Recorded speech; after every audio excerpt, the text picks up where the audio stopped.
I can't even remember what it is. What is it? It's fucking... I don't know what it is. If you show me...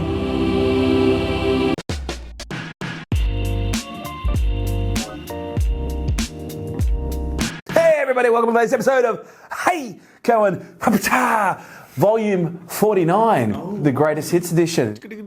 So first, What do we got? We got Winkle 256 Winkle. Hello, Winkle. on Instagram. What do you do if your partner's goals are in conflict with your own? Do you have any advice?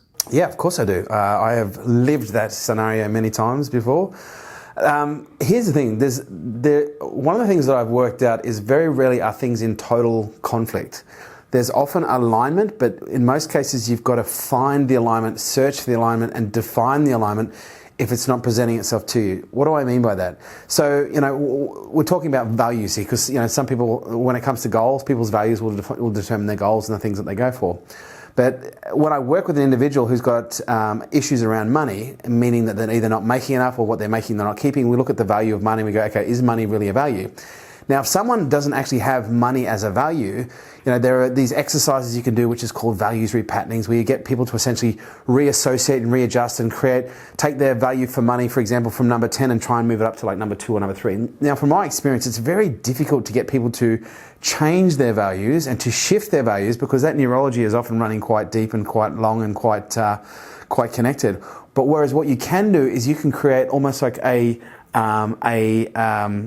like an overpass of neurology whereby you create a new connection and you create an alignment. So say, for example, if I'm trying to work with someone who's trying to make more money, but they clearly demonstrate no value towards money whatsoever. They don't make a lot of money, they treat money very badly. We ask the question, well, how do we make money more important? Well, first thing we do is we look at what is actually already important. Okay, so what is already the goal? And then we ask, how is money going to allow you to do what is already important to you at a higher level? So for example, in most scenarios like this, people's number 1 value will be family, okay, and their number 20 value or 50 value would be money. So as a result, they have a great family life, but they have not a lot of money, okay? So they have great connections with their kids, but they're not able to necessarily afford to buy everything they want to for them. So one of the questions I ask them is, how is making more money, how is keeping more money, how is developing a better relationship with money going to enable you to have a deeper, more fulfilling, more connected relationship with your family? Now, if you ask that question once, that might be slightly curious. It might even be slightly cliche. But if you ask that question 500 times, digging, searching, defining 500 different answers, what you now have is you have 500 new neural connections that didn't exist before that are now sitting in parallel to the existing value. So family still remains, the goal still remains the same, okay? But now we have this attachment to, okay, now I can see how I don't have to shift family from being number 1. I can actually have more family value, more of my goal, by associating money with it. Now, in the context of your goals, you've got to ask yourself the question, if your goals are in conflict, you've got to be looking at each other's goals and going, right, how is me achieving my goal going to allow you to achieve your goal? Now, if you sit there and look at it in a one-dimensional perspective, you're going to find it very difficult to answer that question. But if you can take a 3-dimensional or a 4-dimensional or even an 8-dimensional perspective, meaning if you can look at it from 8 different perspectives, you're going to be able to find a whole raft of ways of how those values, those goals, I should say, actually do align.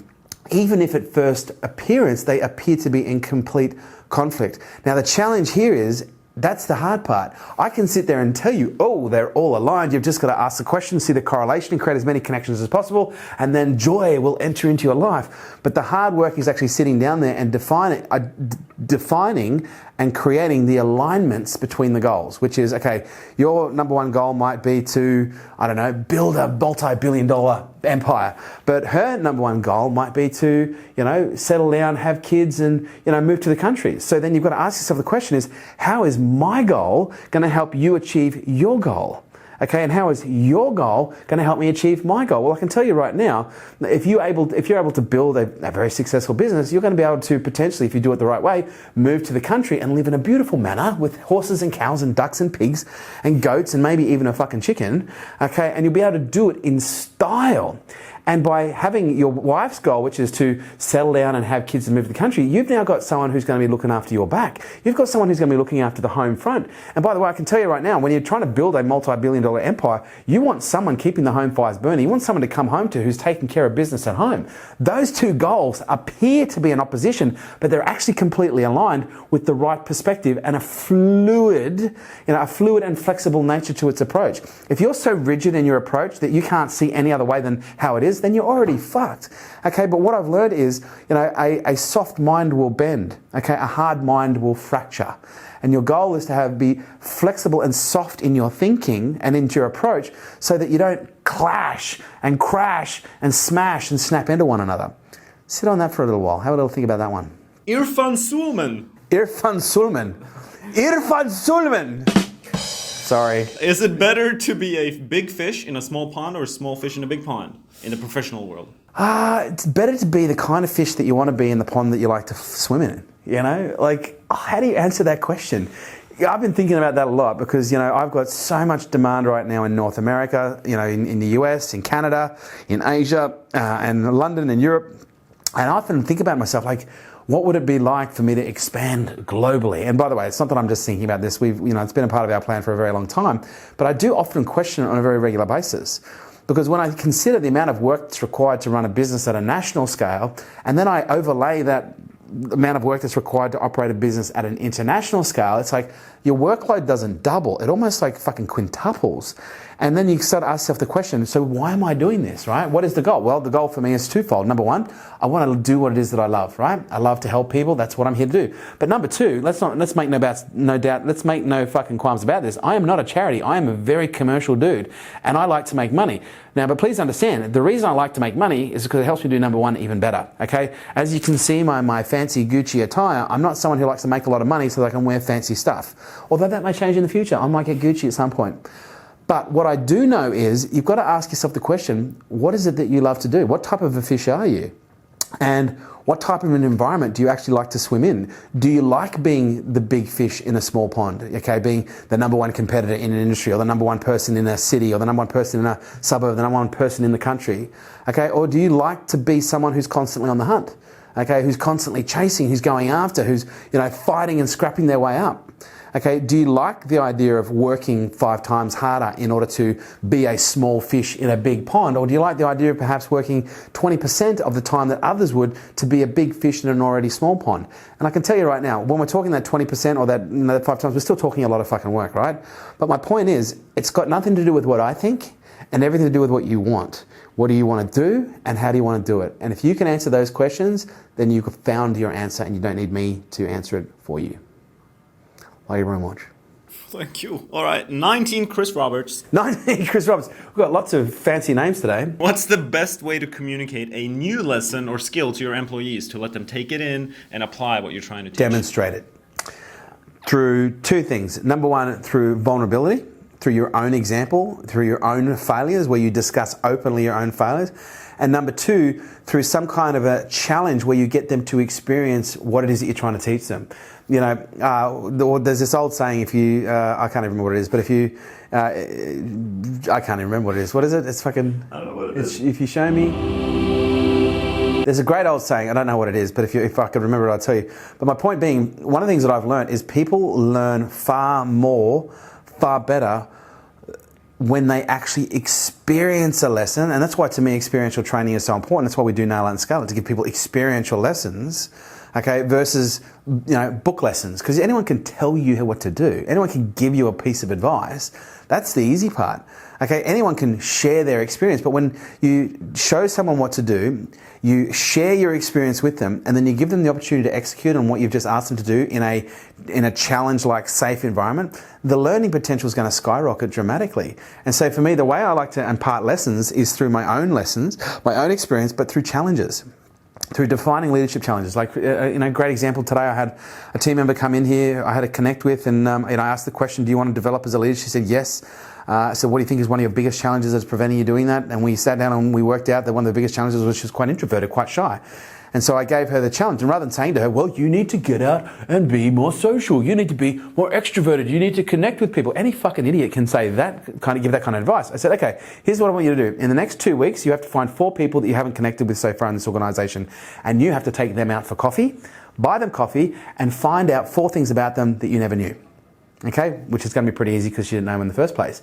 And so what that is going to do is that is going to force her to get out of her comfort zone. It's going to force her to engage, force her to connect, and give her the opportunity to develop the extroverted skills that are required in order to be a leader in all contexts. Because introversion is great as a reflective leader, but introversion, it can actually be quite painful when you're actually trying to inspire and muster your team and get their energy moving.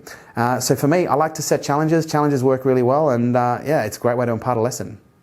No greater teacher than experience, my friend. These are not the droids you're looking for. Do you come up with these quotes? No, that was from Star Wars. That was Obi-Wan Kenobi. Peter Lendrum, I love planning, but have a hard time making the conscious initiative to follow it. Any process to someone having trouble sticking to a plan? Stick to the plan. I think the biggest challenge for most people when it comes to sticking to the plan, look, it's probably a couple-fold, but the first one is actually defining a plan that is aligned with what it is that you're here to do. So number 1, do you know your purpose? Number 2, have you defined what it is that you're trying to do long-term, i.e. mission 10 years from now? But number 3, have you then reverse engineered that plan in a practical way, looking at the priorities that need to be completed in order for you to get one step closer to that plan? And then are you deriving from those priorities on a weekly goal level, daily task level basis to make sure that your efforts are aligning strategically with strategic outcomes? See, the challenge for most people, the reason they don't stick to the plan is they want to do what's exciting. They want to do what's new. They want to do what's loud. They want to do what's making the most noise. They want to put the fires out because sometimes it's a little bit more exciting than working the plan. But what you've got to understand is you've got two perspectives here. You've got the strategic tactical focus, and then you've got the day-to-day tactical focus. A strategic tactical focus is whereby a portion of your day, every single day, is dedicated to doing things that have strategic value. Meaning that what you're doing, there's at least 3 tasks that you do a day that have a relationship with something that you're trying to do on a bigger level on a yearly basis, which has a relationship with something you're trying to do on a bigger level on a decade basis. That is a strategic task focus. A day-to-day task focus is focusing on the things that are easy, that are loud, that are noisy, that make the most noise, that create the most buzz, that are most lit up. And those are the things that are the distractions. And so the reason that most people don't focus on their plan is because they're fucking looking for something that is easy. They're looking for a distraction. They've trained themselves to want to go towards the path of least resistance. Man, the path of least resistance most people slide down the path. Most people slide down the path of least resistance into mediocrity. You don't climb Everest by following the path of least resistance. You don't build an empire by following the path of least resistance. Fuck, that's hard to say 5 times. I think my tongue's all swollen. So my advice is the way that you stick to a plan is you stick to the fucking plan. You define the plan, okay? You create the plan, you define the plan, you map out the plan, and then you fucking stick to it. It's as simple as that. How do you lose weight? You stick to a fucking diet, bro. How do you build beef? You stick to the fucking training, bro. Like, how do you build a relationship? You fucking, I don't know.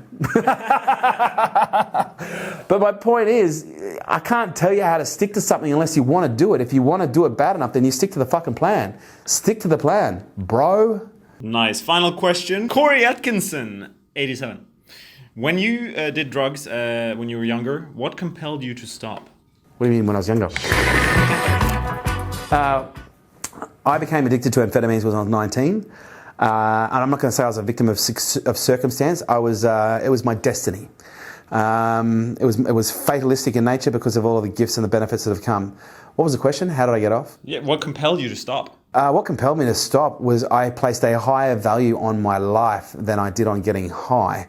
And that's not an easy thing to do when you're an addict because, when you're an addict, and I was 9 months in at this point, I wasn't like a 10-year heavy drug user. I was a hard drug user. I was using every day, multiple times most day. Amphetamines is a pretty nasty drug from an addiction perspective. But I started to realize that my life was actually starting to become unmanageable. I started to realize that my life was actually starting to fall apart. I started to see my relationships, becoming, certain relationships were becoming unmanageable, and certain relationships had degraded so far that they were becoming insalvageable. And I just started to see the people that I was hurting.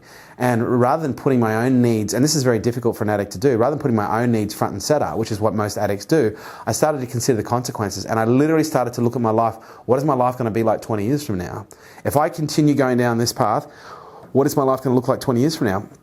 And I'll be honest with you, I didn't like what I saw. It was pretty fucking scary, if I'm honest. But secondly, there was something inside me that knew that I was destined for more. There was something inside me that knew what I was doing right now, although it was an important part of my journey, wasn't going to be my life journey. Although addiction is a lifelong journey, it's not something that you can go and get, bing, you are cured of. It's something that you will live with in a range of different expressions. It becomes it's becoming conscious of, compulsive behaviors in your nature towards doing things that feel good. And so it's not just to do with drugs, it's to do with anything that feels good, anything of a compulsive, that can be of a compulsive nature that is easy to feel good. And so for me, I wouldn't give it up for the world, but what I do know is the world is the reason I gave it up. Because I knew that I had a bigger set of shoes to fill, and I just knew it wasn't going to end well, and I focused on that heavily. And as a result, I changed my group of friends. I went and got help. Thankfully, I didn't need to enter rehab. I got myself a therapist. I started seeing a therapist, and I did a fucking lot of work. And I'm still doing a lot of work, and that work will probably keep going until the day that I die. But you've got to find a reason bigger not to use than to use. And it sounds so cliche, it sounds so easy, but it's not. It's actually really difficult. And I had this conversation with a girl on a party on a boat the other night, and she's like, the problem with addicts is they just need to stop using. And it's like, if only you understood how fucking ridiculous that statement is. If addicts could just stop using, I guarantee you 99.999% of addicts would stop using, but they can't. And the reason they can't is because their brains are wired differently. It doesn't mean they can't ever. It just means it's very difficult. Okay, it's very hard. I'm not giving addicts permission to use, but what I am saying is we need a higher level of empathy here. We need a higher level of understanding. We need less judgment, more unconditional love, more acceptance, and more curiosity, because that is going to be far more healing than shaming, guilting, and judging, those whose behaviours that are still not in check. So focus on something bigger than you. Why is it you're here? And maybe have a look at what's going to happen if your life continues in that direction for the next 10 or 20 years. Because I can guarantee you, here's what I know about addiction. It's a progressive condition, which means it only gets worse if it's left untreated. And it's often terminal. I'll leave you with that one. Ladies and gentlemen, that was episode 49. Fun fact about the number 49, it's the letters 4 and 9, which are numbers, actually put together in some kind of serendipitous order to make 49. If you would like to have your question answered, hashtag #HateKerwin, Facebook, Instagram, Snapchat, LinkedIn, Twitter, smoke signals. I'm still waiting for someone to spray the stop sign out the front with the hashtag #HateKerwin. Get me your questions in right now. Question of the day. What is the biggest reason you do what you do? What gets you out of bed in the morning? Why do you do what you do? I'm curious to know. Let me know. Till next time, say hi to your mum for me.